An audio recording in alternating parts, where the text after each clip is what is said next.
Do you want me to wait? No, go ahead. Okay. I know. Right. No, I'm pretty good at multitasking. All right, so I was wondering about your history with WoW, like how you heard about it, what made you want to be involved. Well, how did I hear about WoW? I think Jan Welsh in the English department must have been how I heard about it.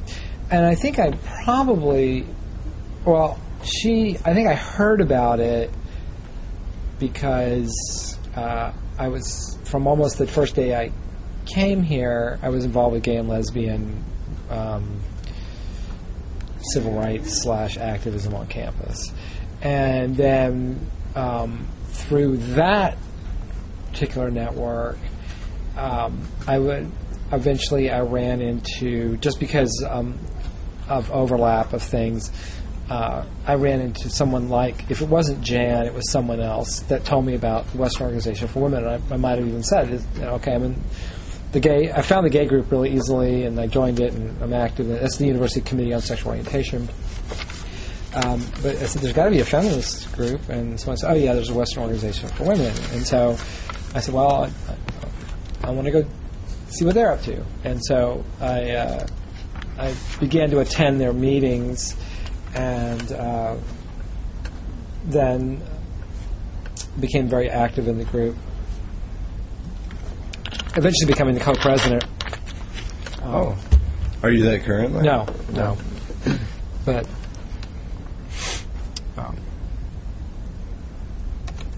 and then since then, I have still remained active, but not as an officer. I've been active, remain active. So, for example, right now I'm on the WOW's committee that's studying. We're doing a study of the promotion of women, promotion as in within their jobs, right? So, looking at what women get promoted, how fast, why. So I'm an active member.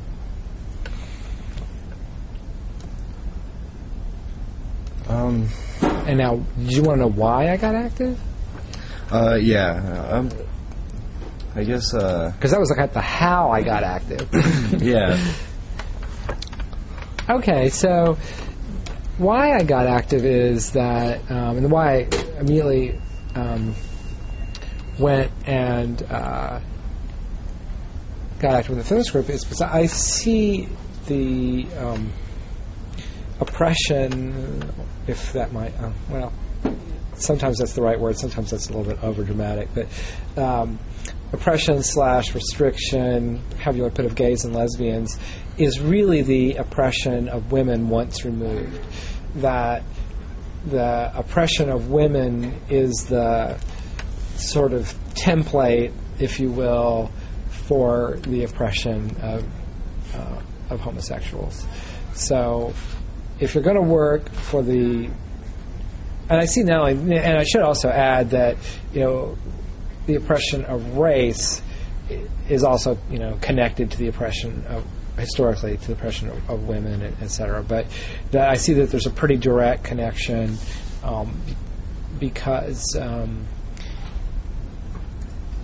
feminism is at base a challenge to the accepted way of doing things. And that particular accepted way of doing things is organized around a particular sexual hierarchy. That same hierarchy, whose norms, being gay, breaks. So, helping women become more equal and free is a way of helping gay people become more equal and free. Mm-hmm. Yeah. So, I made those connections pretty early. So that's why. That's sort of, so it's all kind of like, okay. It's all one big thing. Yeah, like a lateral push. Yeah.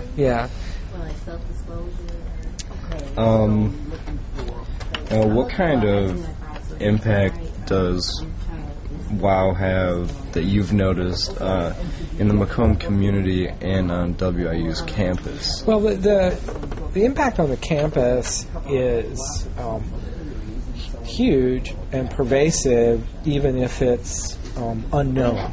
So, for example, in its history, the Western Organization for Women, or the people that eventually became the Western Organization for Women, they did the first sort of salary study of women, and by doing that salary study, they made visible in a way that was impossible to deny the inequities in pay, right? And allowed for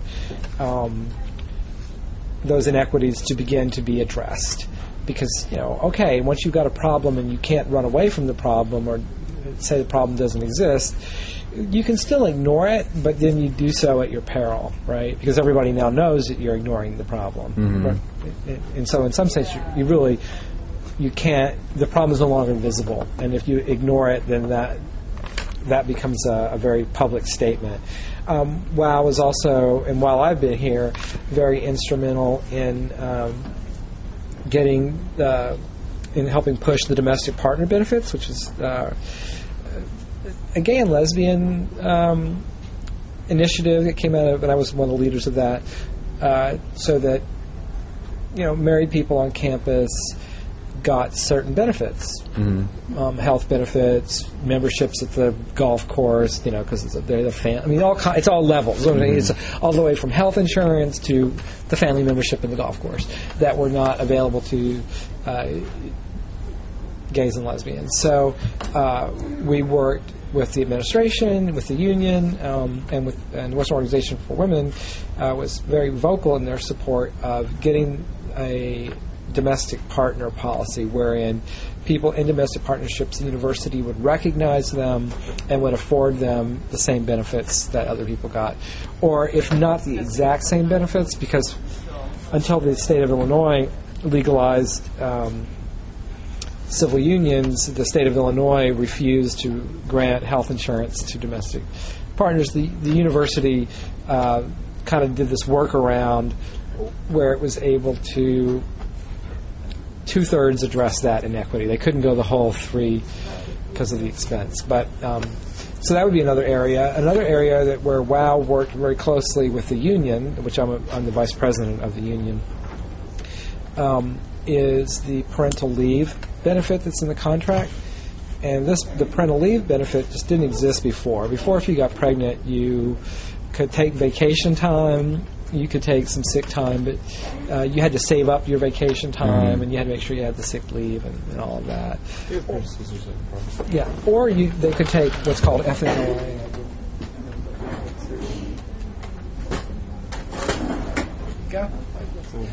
And FMLA is unpaid leave, which you can take up to 6 weeks of that, but it's unpaid. Right? So WOW did a survey of, and I was part of that. We did a study of parental leave policies at other universities, and we did a survey of our women on campus and people on campus, not just women, to see what the interest would be. We found out, as you might expect, there was a pretty high interest in creating a benefit that would be paid leave that did not detract from your sick leave or your vacation, and it was paid. And we got that benefit during the negotiations for the faculty staff, for the UPI, University Professionals of Illinois contract. And the reason that matters is there's 700 people in the UPI, in that union. It's the largest union on campus. And often, I would even say typically, whatever benefits we negotiate in our contract spread to other employee classifications. Because look at it like this. How can you... Your secretary, your department secretary gets pregnant, the teacher gets pregnant. They're both pregnant. The teacher belongs to the union, so she gets a month paid leave. But the secretary doesn't belong to the union because she's not included in the union, so she doesn't get any leave. How can you do that, right? I mean, so naturally, those benefits spread from the union to the non-unionized employees.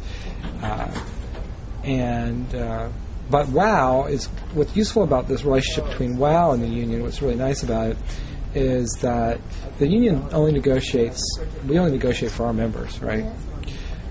But WOW, because it's a feminist group and because feminists are found in all employee categories, when we work with WOW, we can survey all employee categories and not just our own members. And so we can get a feel for, we being both WOW and the union, and the overlap between those two is very high. I.e., a lot of the people who belong to WOW are also in the union. And it's also often the case, not always, but often the case, that the leadership of one overlaps with the leadership of the other. Think about that. Is that true? It feels like it's true. Well, certainly it was true when I was president. But anyway, union activists are often very active in WOW, put it that way, even if they're not in leadership positions. So, so WOW and the union, so WOW can do the surveys and find out what the global sort of interests are, and then we can negotiate the contract when that time comes, and then if we get the benefit that we want, then it will probably, there's no guarantee, but it will probably spread from the union because the administration will give that benefit to the other employees. So another example of that would be the last contract, we increased the number of days that were available for parental leave. So before it had been a month for the birth mother, and then the primary parent, and then 2 weeks for what they called the secondary parent, if both parents work for the university. Now both parents get 4 weeks. We also did a survey in the last contract WOW did on elder care.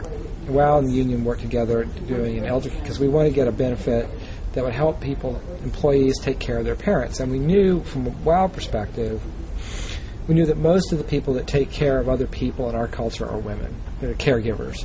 And therefore, that most of the people, in fact, we found out by looking at research that was done on this, 2/3 of the people who take care of older people are women. So a benefit that would help people take care of their parents or take care of whoever's sick in their family, whatever elder that they're working with, would be a benefit that would disproportionately benefit women. Right. So that was where WOW's interest would be. And from the union, our interest is that we want to make it a better place to work. So, and we know that a lot of people are struggling with this elder care issue because people are living longer and therefore sick longer. And from the point of view of the administration, I don't know how interested they were. It's not like they were disinterested. Like they were very helpful with the parental leave benefit. They came around to that one pretty quickly. And they understand the issues around elder care, but they were a little bit. It's complicated, and it's really interesting about benefits. Like, okay, so what is elder care? Like, your mom cannot mow her lawn because she's confined to a wheelchair or whatever. So if she doesn't mow her lawn, she's going to get a fine from the city, a pretty big fine from the city, and maybe she's on Social Security. So is mowing her lawn part of elder care?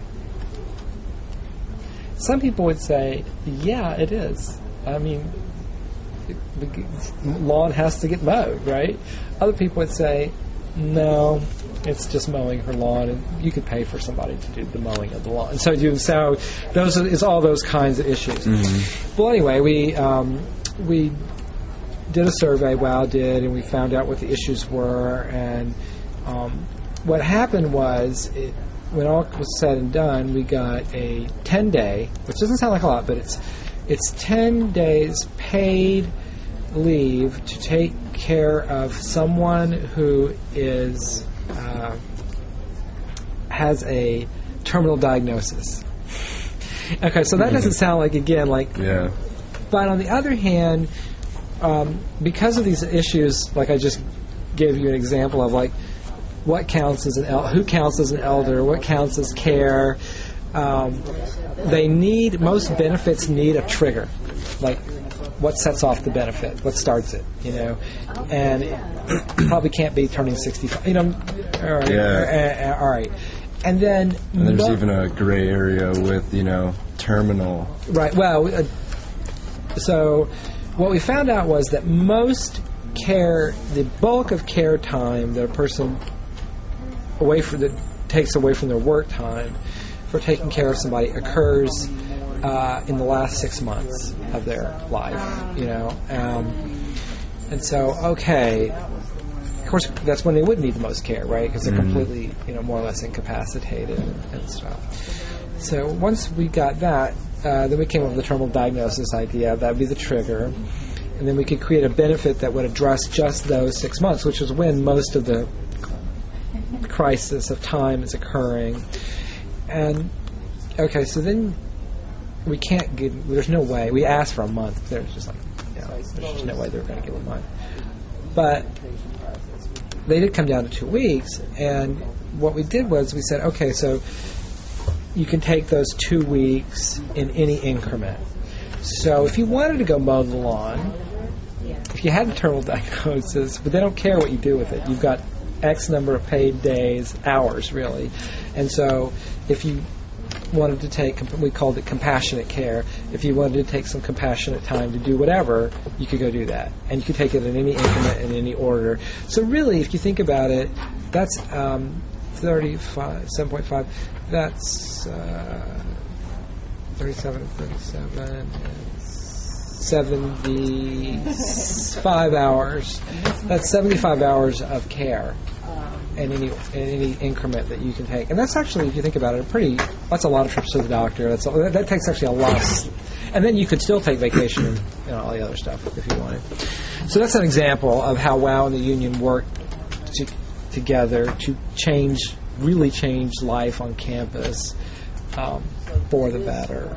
And it's typically through WOW. We'll do the studying piece of it, and then the union will take that information and then craft it into something during negotiations. Negotiations take place every 5 years, or so. That's because of how long our contracts are. But the surveys and stuff, we do those, like we're starting the survey for the 2015 contract now, because it's going to take a while for us to survey everybody, then go out and do all the research, like looking up journal articles. Like we do a lot of research so that when you go to negotiations, you have all your information. Mm-hmm. So that's the kind of thing that WOW does, and that people maybe don't appreciate. A lot of people who probably don't even consider themselves to be feminists might benefit from the work, or that may even be anti-union, benefit from the work of feminists and the work of the union. Mm-hmm. Yeah. How would you say women and the idea of womanhood has changed since you were a kid? Okay, so I was born in 1961. That makes me unbelievably 50.5 years old. The Feminine Mystique by Betty Friedan comes out in 1963. So I think that in my lifetime, the position of women in our culture, as well as the position of African Americans, the position of gays, has all undergone a profound change. Now, and I think a lot of those changes are fueled by both the civil rights movement and the women's movement. Women are much better represented in politics, in the workforce. By saying we're better represented in the workforce, it's not to say that women weren't working before 1963. They certainly were, and they were working in large numbers.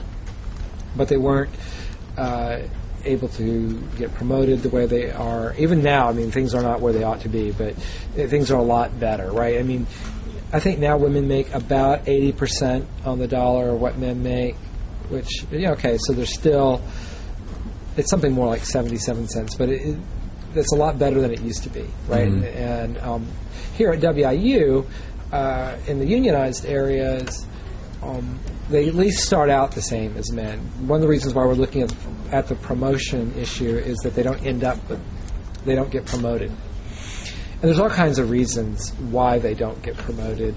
And they're feminist issues. So, for example, generally takes I think the average age of finishing a PhD is 32. So you're a woman, you finish a PhD, you're 32. Then you take your first job. Then you have 6 years to get tenure, really 5, essentially. So that means you're 37 when you get tenure. Now you want to have a kid. You better have a kid quick, right? Yeah. I mean, you just have to. Yeah. Well, that if you have kids, then your promotion, you're not going to be able to focus on the research and all the other stuff anymore. Meanwhile, your male colleagues, they get tenured, and then they're going to go work to get full professor and get that really big salary increase. And even if as a woman, yes. Something with the printer. It says controller, something. I'm going to pause that. Controller. I've never seen that.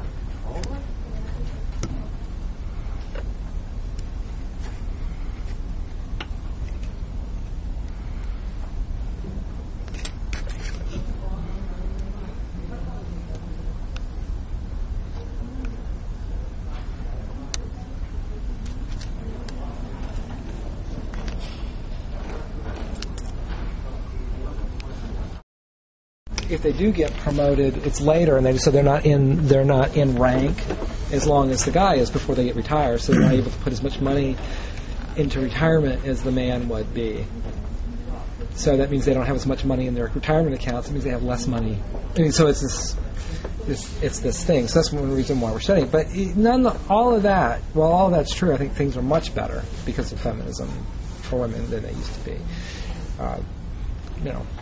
Women have, and some of the things are, of course, technological. The pill, that the pill was introduced in, I think, 1945 or 6. When that technology was became, and so that would. But feminism, I think, is what allowed the pill to become culturally available to. They could have had the technology and not shared it. Mm-hmm. So, yeah. No, I think it's much better. That said, there's still lots of work to be done. There's still lots of sexism. You can see it everywhere you go.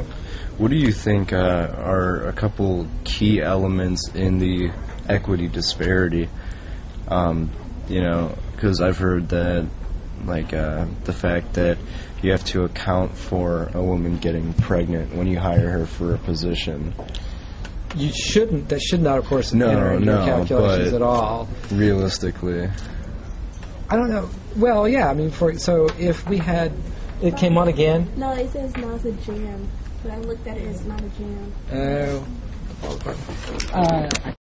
Yeah. What's keeping it from? What are the male counter arguments? What is keeping it from progressing past 77 cents to the dollar? Well, all right. We're back on. Yes. Yeah. So,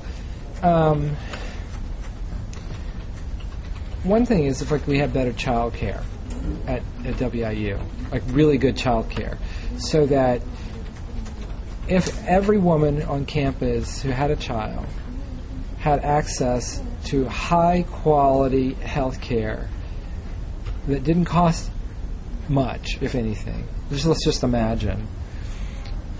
It was here on campus. The child care was right here on campus. I mean, we have child care on campus, but it's pretty restricted. It's not that many people can make use of it. Well, then it would be much easier, right? Some women would always choose to want to stay home, just as some dads might always want to choose to stay home with the kids. Mm-hmm. But many fewer would, and they would have their career would not have that drag in that particular way. Another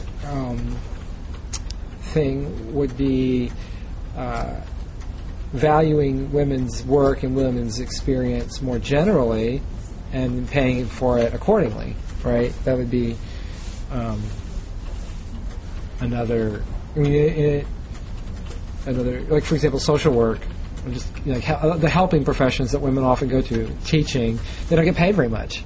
If you look at the education major here, I think what you would see is that most of the people in it were probably female. You could look it up actually in the fact book and see, but I think you might be able to make that. I don't know if it breaks down majors. It breaks down a lot of the things by sex, but anyway, that's one reason why WIU finds it difficult to raise lots of money, because our alumni, a lot of them are female and teachers, and they don't make a lot of money. So it's hard for us to raise a lot of money from people who don't make a lot of money. Mm-hmm. So that the work that women do, which is so vital for the reproduction of society, the cultural reproduction, teaching, healthcare, social work, all of those things, those kinds of professions are not well paid, they're not valued. So as a result, and if most of the people, for whatever reason, that go into those professions are women, and maybe that's because they're encouraged by our culture, you know what I'm saying, to do that, then there's going to be that drag.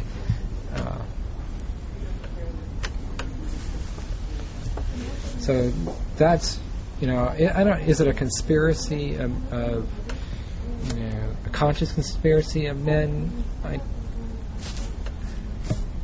No, but I think that things that have been encoded into a culture just take a long, long time to fix. Mm-hmm. We're talking about 16,000 probably or so years of culture, right? Before writing, I'm going like back to hunter-gatherer or whatever, and ways of organizing the division of labor and stuff.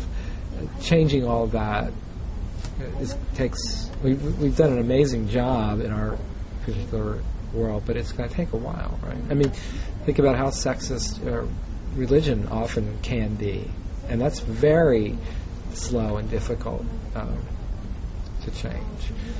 So, but it's better than it used to be. I'm hopeful, always hopeful. And I don't think change happens evenly, right? You're going to advance in some areas more quickly than you do in others. So it'd be different if all change happened at the same pace, but it doesn't. And you go to in some places are going to be further along than other places. So I think women just got the right to drive in Saudi Arabia this year. Wow. Right. I went to this talk yesterday where I was shocked. I don't know why, but I'm always sort of shocked at how different things used to be. It used to be that a respectable woman, and therefore any woman who wanted to be thought respectable, could not register for a hotel or for a room in a hotel by herself. Do you know about market share? That's interesting. Only men could do that, right? Because if any woman who was registering for a room for a hotel, the presumption was you were a prostitute. Mm-hmm. That was sort of the presumption. Yeah, just little things. So I mean, this is hard for us to imagine. A lot of things that kind of fly under the radar historically. That people just don't even think about. Yeah.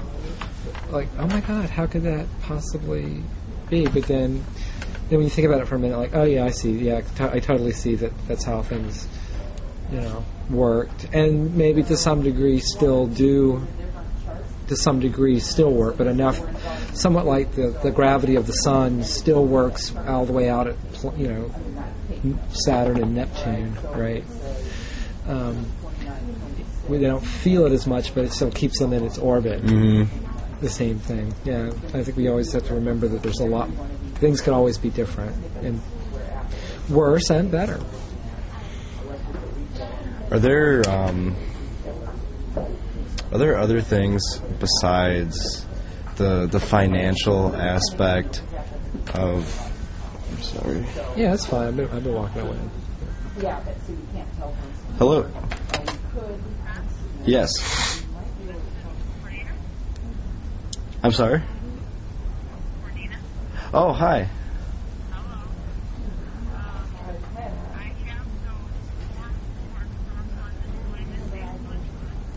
Yes. Okay, so that's this one.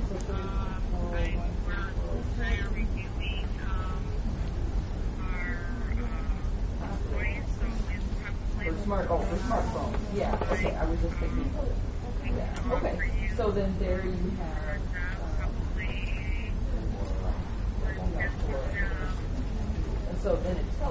this is where that chart actually. Yeah, that'd be great. No. Okay. No, not that I can foresee.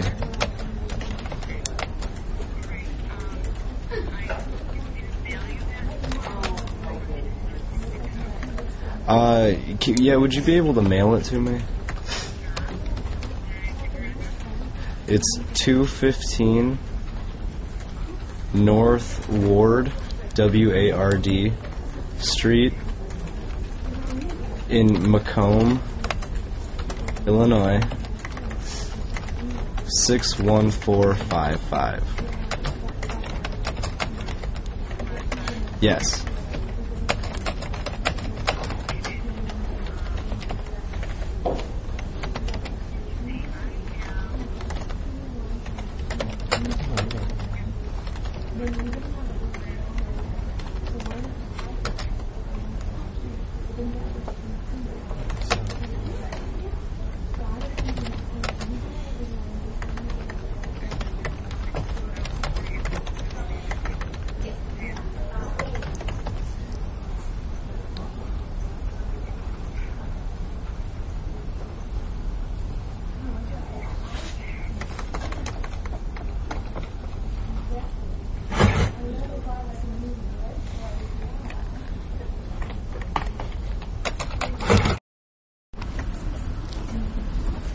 Okay. So, I was a little curious. I was wondering how many men are in WoW. Very few. I don't know the number. I mean, very few. I mean, maybe less than 10, maybe less than 5. I can't be precise. But I'm not, because I'm not on the membership committee. My gut feeling, somewhere between 5 and 10. Do you think that, I mean, obviously they want more members, but do you think that they would really like a lot more men in the organization? Sure. Sure. I mean, men have power. Why wouldn't you want people with power in your? Let me ask you: are you a member of the Feminist Action Alliance? It's the student feminist group. No. All right, you do. There you go. How would you say WoW and other feminist organizations help define masculinity? Well, I mean, I think by changing expectations. So, I think fatherhood, for example, post-feminist fatherhood in America is very different than it used to be. Men are much more... I mean, I'm not a parent. I never will be if I can have anything to say about it. But the people I do know that are parents, their parenting styles are very different than mine were. And I can't help but think that a lot of that has to do with the expectations that women now have of their spouses and expectations that men also now have of themselves, that I think are a little bit different. Yes? Is Gene around? So,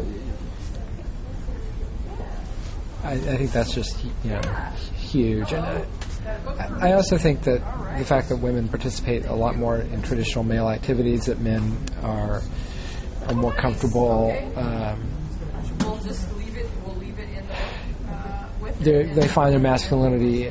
It's okay to work with women. It's okay that I'm saying that it's not a challenge. If you have a boss that's a woman, it's not emasculating, or it's no more infuriating than having a male. Mm-hmm. They're both probably awful, but they're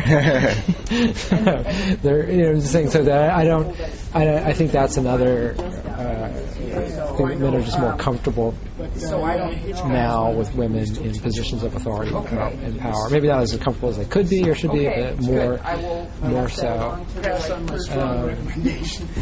Thank you. If you need anything else, just give me a call. Yeah. Okay, thanks for sharing. I think that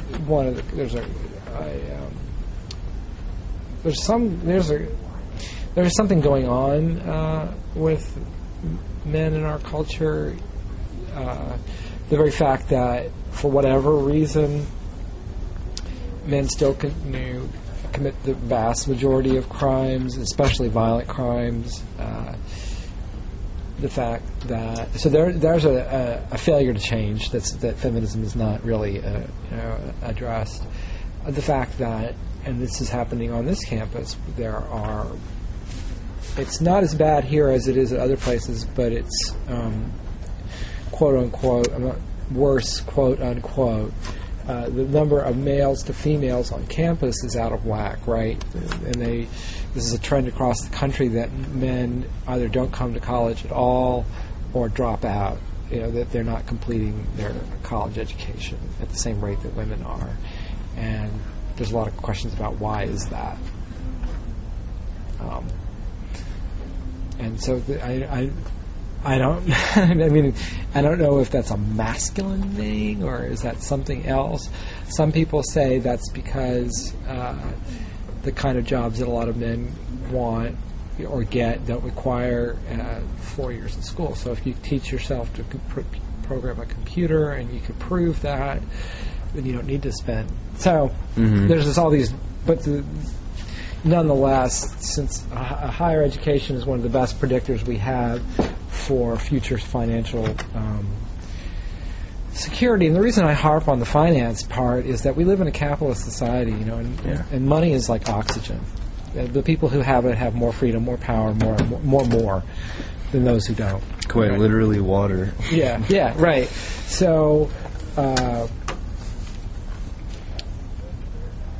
that anything that mitigates against that is an area for potential concern. And it is interesting, like why is it that guys aren't going to school? Why is it that they drop out? And we don't know. At least I haven't heard that anyone knows what the story is from Guyville.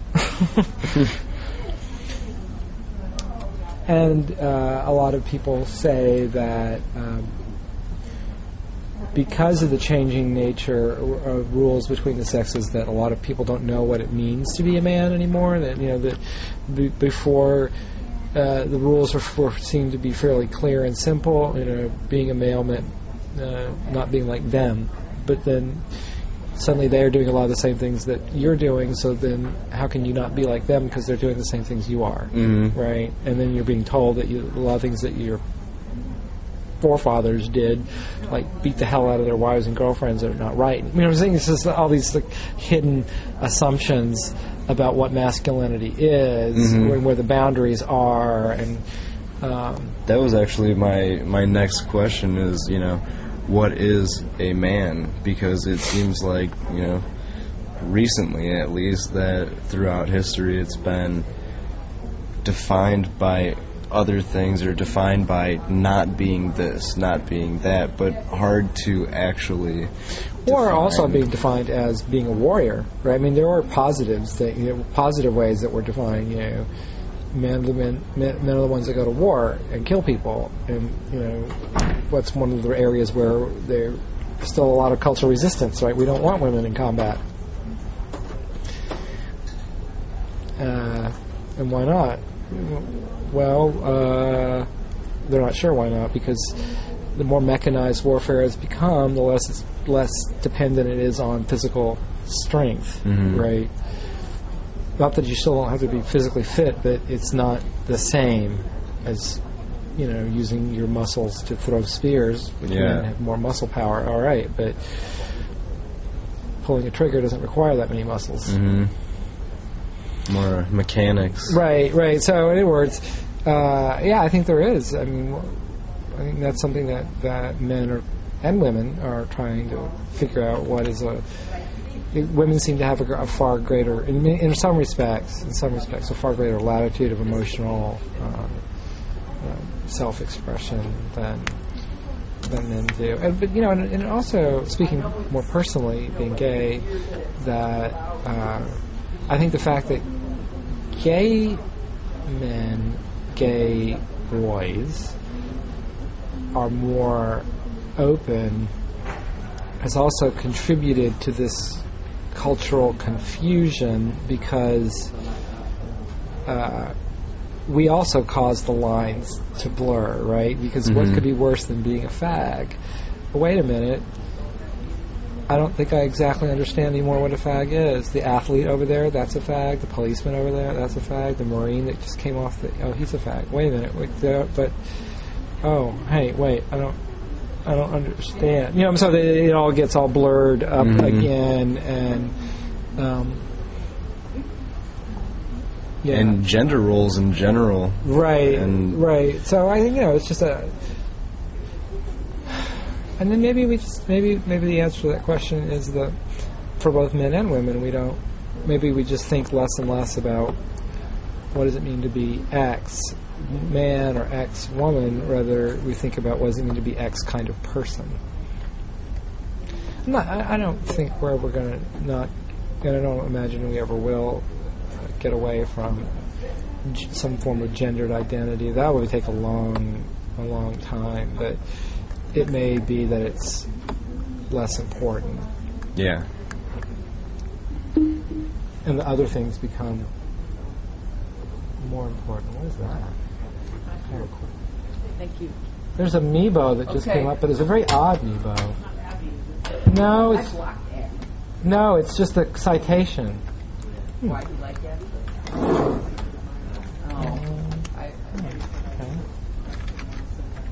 I didn't know. Okay. That's me. Are you answering? Oh.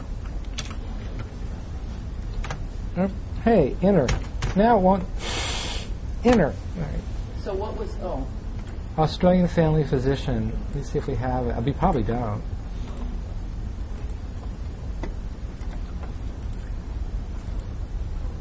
Oh, look, there it is. We do have it? Maybe.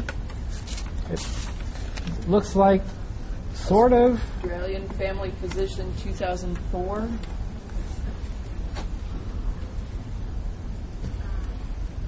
Yeah. Oh, here's...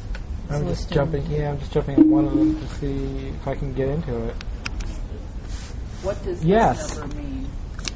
Oh, that's the ISSN. Yeah. Do you want to tell them that? Sure. Yeah, so I guess we're just having to make that part up. But that's great that we get to make it up and that we're not... I mean, one of the great things about being in a box is you know where you are, you're a box. One of the bad things about being a box is you know where you are, you're in a box. Yeah. So I guess I more focus on... Sometimes I focus on the fact that it's great to be in a box. Other times I focus on the fact that it's terrible to be in a box. Still in a box. Yeah, so, I think we just, and you're always probably going to be in some box. I think identity is structured, right? It's just kind of structured, so there's always going to be some kind of box. So we're just trying to figure out, make the box a different box or a bigger box, or it's not the same box it was. Yeah. Yeah, I think it's all very odd. That's one of the things I'm always often reminded of is just how odd it is that there are these two sexes, and then that they do have all these cool differences between them, which are it's kind of cool that there's all these differences, right? So it makes it more interesting. But then it's just like, wow, that's really interesting. And yeah, so. And that we also made all this, a lot of it up. We just, because it doesn't have to be the way it is. We know that. And yet it's so hard to think about what it might be, right? Because we're so trained from when we're young to think that this is normal, therefore it must be this way. Because it's normal. And if it's not normal, then that's not good. Yeah. So... And then, wait till the day we discover another civilization or planet where they have 3 sexes or something. Yeah. And that'll really that'll really confuse us. So, did I answer your questions? Yes. Right. I think